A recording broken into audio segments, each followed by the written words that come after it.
My name is Alvin. I start my career in the human resource management field. That's why I study with a master degree in strategic human resource management. Finally, these few years, I'm coming back to CityU, start my doctoral degree to do research on the business administration related matters. My professional career side, I've been all the way in talent development. Currently, I'm working for a company called Personal Capital Consulting.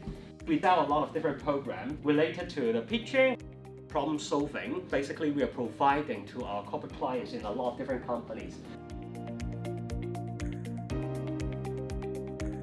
Pitching, problem solving, logical thinking will be a very universal skill that you can apply at all places. No matter what industry you are on, what role you're going to take. If you really grasp the skill of today, I'm so sure that you will be able to utilize it when you start working in any company.